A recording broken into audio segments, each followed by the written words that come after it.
Hi guys, so let us see this interesting object pool design pattern today. So this is also one of the creational design patterns which we have discussed, which revolve around how to create the objects. According to this design pattern, we can reuse objects that are expensive to create, and it works by creating a pool of pre-initialized objects and giving them to the client instead of creating new objects every time. The main actor in this pattern is an object pool or a resource pool, and this is nothing but a container with some amount of objects in it. Either we can take the object or return back the objects which we have taken. So generally what we use for this object pool is a concurrent linked queue. Okay, so what this queue does is, so consider like we have a linked list. Okay, it will have linked list elements in it. So suppose this is our head element. Okay, and this is this is the object which it has, and this is pointing to the next element in the list. So now whenever you added any new object in the pool, so this would point to the reference of this object. It would have the object, and this would point to the next element in the object.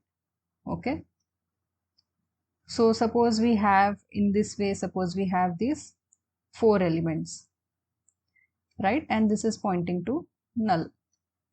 Okay, so this is the head and this is the tail of our pool. Okay, so for this concurrent linked queue, generally the algorithm that is followed is it will make use of 2 pointers. One is pointing to the head, to the tail, and the other one is pointing to the head. Okay, so in that way what happens is it will act like a FIFO. Okay, so when you want to use an object from the pool, what you will do is you will remove the object, the head object. Okay, this would be removed, and then the next object would be made as the head object. Okay, this is when you want to remove or use that object. Okay, so now when you want to insert an object, what would happen is the new object would be inserted and this tail would shift here. So now this would be the tail pointer and this would be the new object.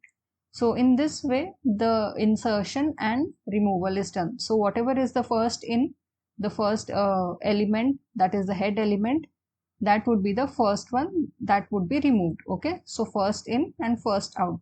So whenever we want to add new objects, that would be added at the end. So now this would become the tail.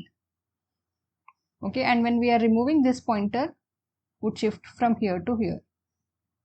Okay, and how this is concurrent is, so whenever it is trying to update these pointers, it will do a compare and swap. So that is an atomic operation. So whenever it's trying to insert and retrieve the element, it will do a compare and then swap. So this is an atomic operation. So before swapping the this element, like before making this element as a head, first it will compare if there were any other changes by any other thread, and then only it will swap. Similarly, when we are adding a new element, it would first compare and then it would swap. Okay, so in this way we can use this concurrent linked list to implement our object pool. So here we have a basic implementation of the object pool which we have been talking about. So we will use an abstract class, okay, and let's name it as object pool. As we already told, it could be an object pool or a resource pool, and it would take objects of type T, okay, of any type. So once you create this object pool, you can use it for any type that you want to use this pattern.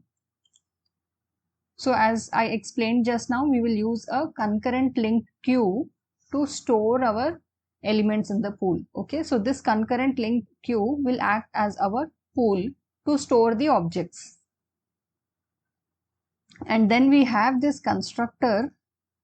Okay, and here what we are doing is we will pass how many objects we want to be pre-initialized in the pool, whether we want 5 objects or we want 10 objects or 0 objects. So how many objects we want to be present in the pool. Okay, so this is that size. So we will create this new linked queue here, and then we will initialize this queue. Okay, so if you see in the initialize method, so we just have a for loop. Okay, and then we are calling this create method. We are adding the new objects by calling the create method. Now this create method is an abstract method because the creation logic would vary for different classes, right? How the instance is created. So we want to make this code more reusable. So that is why instead of giving the implementation here, we will use this as an abstract method, and whoever like whichever class wants to use this object pool, they will just extend this and then implement the create method. So based on that particular class. Okay, and then we have the two retrieval methods. One is the borrow object. So when we are borrowing, when we want to use one of the instances which are present in the pool, for that we have this borrow object which will return that object. Okay, so for that we will use this poll method of the concurrent linked queue. So what it will do, as we told, it is a first in first out, right? So it will take the head element and it will give it to us. And if the pool was initialized with 0, it will create that element and return it. Okay, and then if we want to return, so okay, we have taken the instance, we have done some operations, and then now we want to return this object. Okay, so what we will do is we will again check if it is null or not. If it is null, we are not going to do anything, but if it is not null, we will offer this object to the pool. So this object will now be added to the tail element in the pool. Okay, we are offering it back to the pool. Okay, and this is just a method because the this is private, and we need some way to get the size of the pool. Just for showing it to you guys, I have added this extra method. This might not be needed, just to see what is the size of the pool. So suppose you have an e-commerce application, and for now you are selling just one product, and you have like a kind of a storeroom where you like store the objects, okay, where you store your stock. So let's create this stock room to know what stock we have. Okay, so for that we have just the stock number. Okay, and then in this constructor we are going to set the stock number. So what kind of stock we are storing, and also the getter method for the stock number. Okay, so let us have another variable here just to understand how this works. Okay, so let us have this as instance ID. So we just want to see how the concurrent linked queue works here to give us the object, and when we return the object, what happens. Okay, so here we will just get the hash code of this class. Okay, and let us create a getter for this instance ID, and we will return the instance ID. Okay, just to see the hash code of this class. Okay, so now this is our object, and suppose like consider this is very difficult to create an instance of this object, and we want to have some kind of object pool where we will store like how many objects of this class we have at present. So for that we will create this stockroom pool. Okay, so this will extend the object pool which we have created, and here the type now we will be using is a stockroom, right? So this is the stockroom pool, and we have to uh, have this constructor because object pool needs that constructor. Okay, so this is the size, how many objects we want in that pool initially when we are constructing, and then we also have to implement the create method, right? So that is an abstract method in the object pool. We have to implement this create method. So for that what we will do is, so first let us give the creation logic. So that is very simple for this. So this is like a stock room, new stock room. Okay, and here we will give a stock number. So let us define this stock number here. We might get it from elsewhere.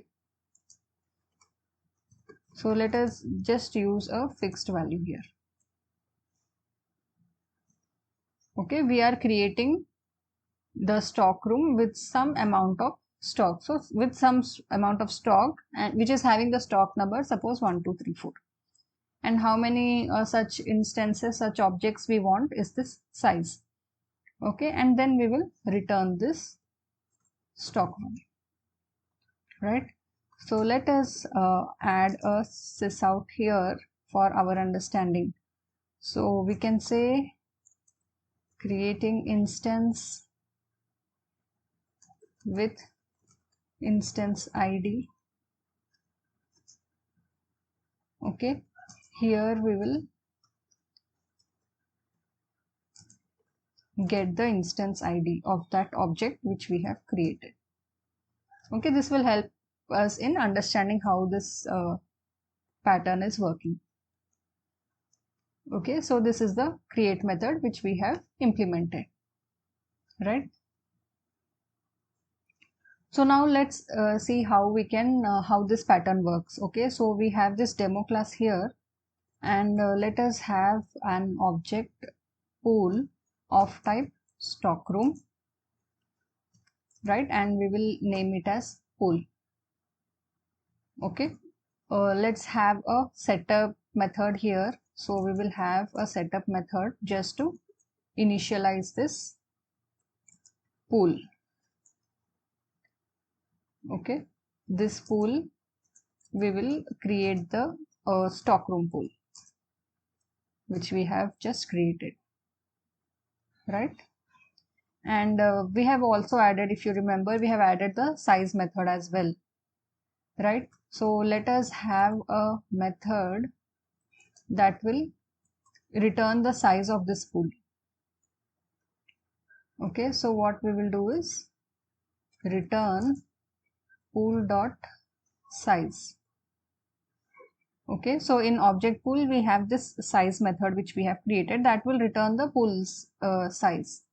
Okay, it will return the size of that concurrent linked queue, right? And then let us have some I like to make the code more modular, so I just instead of sysouts directly in the main method, I just want to have them here. So we will have one method for printing the instance ID, right? So we will print the instance ID of the stock room. So we will pass the stock room object here, whatever we are creating. So we will use the system.out.println here, and let us see the instance ID. Instance ID when we are taking out the object from the pool. Okay, get instance ID, right? And let us have another sysout method to print the size of the pool. Okay, just to print the size of the pool. Okay, print pool size.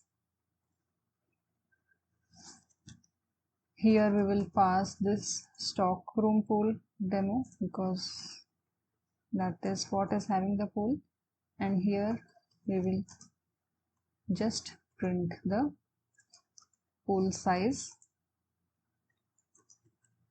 demo.getSize, right? So we have these some of the methods. Now let us write our main method. Main, okay. So here first we will create the instance of this demo class itself. New stock room pool demo. Then we will demo.setup. So initially let us keep the size as 5. Okay, let us run this and check what is happening.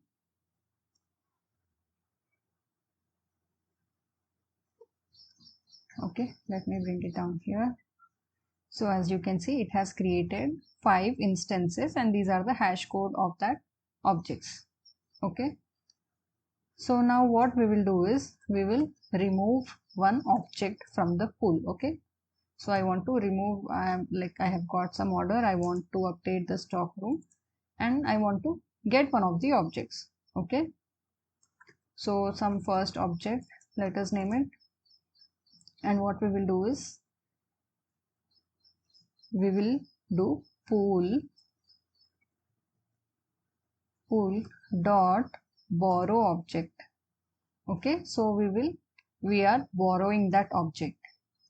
So let us see what will be the instance ID of this borrowed object, right? So what we will do is demo dot print the instance ID of this object, right?